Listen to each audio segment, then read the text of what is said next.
इंतहाई अफसोसनाक खबर है और उसने हिलाकर रख दिया है पूरे पाकिस्तान को। खासतौर पे बलूचिस्तान के अंदर लोगों में बहुत बेचैनी है। हमने इस इलाके में बहुत काम किया था। ये इलाका जो है वो बारखान का है और खेतरान कबीला यहाँ पे बड़े लंबे अरसे से सरदारी कर रहा है। और इन खेतरान हुक्मरानों के बारे में जब हम वहां पे गए थे तो कुछ लोग कहते थे कि इनके पास निजी जेलें भी हैं और इनके पास अपना एक निजाम मौजूद है। इस तरह के इल्जाम सिंध के अंदर बहुत सारे ऐसे वडेरे हैं जिनके ऊपर लगता है कि उनके पास भी अपनी निजी जेलें मौजूद हैं।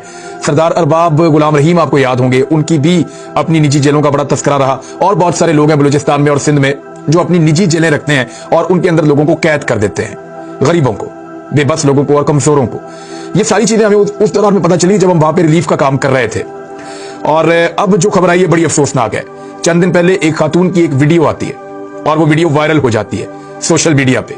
उस वीडियो में वो खातून हाथ में कुरान मजीद उठाकर बैठी हुई हैं और वो लोगों को वास्ता दे रही हैं कि हमें आजाद करवाया जाए, हमें आजाद करवाया जाए। और सरदार अब्दुल रहमान के पास, ये सरदार अब्दुल रहमान खेतरान इनका पूरा नाम है, इनके बारे में ये खातून क्लेम कर रही थी कि सरदार अब्दुल रहमान के पास हम कैद हैं और उन्होंने इल्जाम लगाया कि मेरी बेटी के साथ जो है वो जुल्म करते हैं, ज्यादती करते हैं और मेरे बेटों को और मुझे वो कत्ल कर देंगे। इस तरह का उन्होंने इल्जाम लगाया और ये मिन्नत की उन्होंने कुरान पाक हाथ में पकड़ के और कसम खाकर उन्होंने कहा कि हम उनकी कैद में हैं तो हमें आजाद किया जाए। बहरहाल ये जो बयान है ये चल रहा था सोशल मीडिया पे और ये काफी वायरल हुआ और मैंने ये बयान पहले देखा था। लेकिन अब इंतहाई अफसोसनाक वाकया हुआ है कि इस खातून की और इसके दो बेटों की लाशें एक कुएं में से बरामद हो गई, मसकशुदा लाशें। यानी ये एक बड़ी खौफनाक चीज है। बलूचिस्तान हुकूमत ने बलूचिस्तान के जिला बारखान में कुएं से एक ही खानदान के 3 अफराद की लाशें मिलने के वाकये के बाद जो सूबाई वजीर है, क्योंकि जो सरदार अब्दुल रहमान खेतरान है वो सूबाई वजीर हैं बलूचिस्तान के, बलूचिस्तान अवामी पार्टी से उनका ताल्लुक है और ये बलूचिस्तान अवामी पार्टी के तर्जुमान भी है और JIT अब बना दी गई है और उनको वजारत से हटा दिया गया है। वाकया ऐसे हुआ कि ये जो लाशें मिली हैं, इससे पहले खातून की वीडियो वायरल हो रही थी, फिर इनकी लाशें मिल गई। बारखान से करीब जिला कोलू, वहां पे एक खातून और उनके 2 बेटों की नमाज जनाजा अदा की गई, लेकिन उनकी तदफीन के बजाय जो मरी कबाइल से ताल्लुक रखने वाले अफराद हैं उन्होंने लाशों को उठाया और क्वेटा ले गए और वजीर आला हाउस के करीब हॉकी चौक है वहां पे उनको रख के एहतजाज शुरू कर दिया और धरना दे दिया। बलूचिस्तान के जिला बारखान में हलाक होने वाली खातून और 2 बच्चों के शौहर, उनका नाम है जी खान मोहम्मद मरी, उन्होंने BBC को यह बताया है और इल्जाम आयद किया है कि उनकी बीवी और 7 बच्चे, जिनमें से 2 बेटे अभी जाँ बहक हो गए हैं और बीवी जो है वो भी अब नहीं रही और 5 बच्चे भी बाकी हैं। उन्होंने कहा सरदार अब्दुल रहमान खेतरान की निजी जेल में 2019 से कैद है जहां उन्हें तशद्दुद का निशाना बनाया जाता रहा है और उन्होंने कहा कि मेरे 5 बच्चे अभी भी उसी निजी जेल के अंदर कैद हैं। खान मोहम्मद मरी ने कहा कि उनके कबीले के अफराद ने फैसला किया है कि मुतालबा तस्लीम होने तक क्वेटा में लाशों को वजीर हाउस के सामने रखकर एहतजाज करते रहेंगे। बलूचिस्तान के वजीर बराए मवासलात अवामी पार्टी के तर्जुमान सरदार मोहम्मद खेतरान जो है, सरदार अब्दुल रहमान खेतरान, उन्होंने कहा कि ये इल्जाम मेरे ऊपर गलत लगाए गए हैं, लेकिन ये जो इल्जाम हैं उनके खानदान के अपने लोगों ने भी लगाए हैं। अब ये 2 चीजें हैं। देखिए, ये कत्ल तो इसी तरफ जा रहा है। अभी जो इतला एक और आई है कल रात को, वो ये है कि 2 बच्चियों की भी लाशें वहां करीब से ही बरामद हुई हैं। तो क्या उन्हें भी कत्ल कर दिया गया है? जो बाकी बच्चे हैं उनको भी कत्ल कर दिया गया है? ये बड़े सवालात हैं। और बच्चों को बाजियाब कब करवाया जाएगा, कौन बाजियाब करवाएगा और लॉ इन्फोर्समेंट जो है वो कब हरकत में आएगी?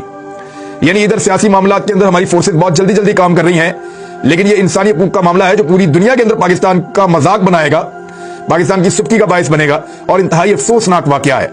इसके ऊपर फौरी तौर पे पाकिस्तान के ताकतवर हलकों को एक्टिव होना चाहिए, पाकिस्तान की एजेंसियों को एक्टिव होना चाहिए, वजीर आजम को खुद एक्टिव होना चाहिए, वजीर दाखिला को इसके ऊपर एक्टिव होना चाहिए। छोड़ दें 1-2 दिन के लिए इमरान खान का पीछा और ये वाला काम कर ले और जाकर गिरफ्तार करें उन सारे लोगों को जिन्होंने ये कत्ल किया है। कहा जाता है कि इस कबीले के अंदर ये जो खेतरान, यहां पे सरदारी का भी एक रोला पड़ा हुआ है, एक लड़ाई चल रही है।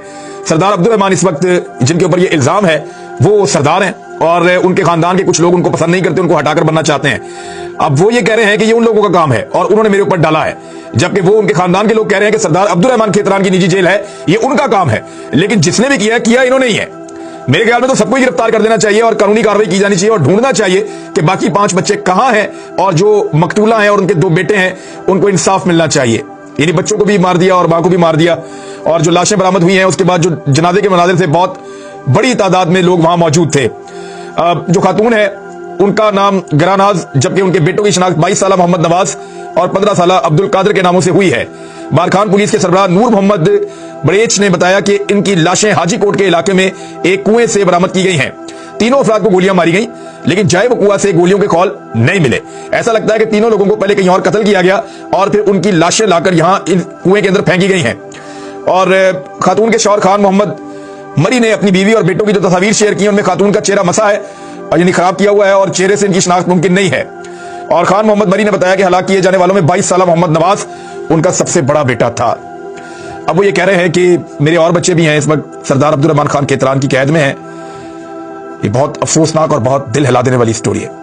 यानी ये एक ऐसा जुल्म है जिस पे रोंगटे खड़े हो जाते हैं। जरा दिल पे हाथ रख के सोचें, अगर हमारे आसपास कहीं पे ऐसा हो तो क्या हम सो पाएंगे, या हम इसका तसव्वुर भी कर सकते हैं? मेरे ख्याल में फौरी तौर पे इस मुल्क के तमाम ताकतवर लोगों के ज़मीरों को झंझोड़ के जगाना चाहिए और जालिमों के खिलाफ सबको डट जाना चाहिए और एक दफा इनको निशानी इबरत बनाएं, ताकि ये सारी निजी जेलें पाकिस्तान के अंदर खत्म हो और इंसाफ होना चाहिए और फौरी इंसाफ होना चाहिए।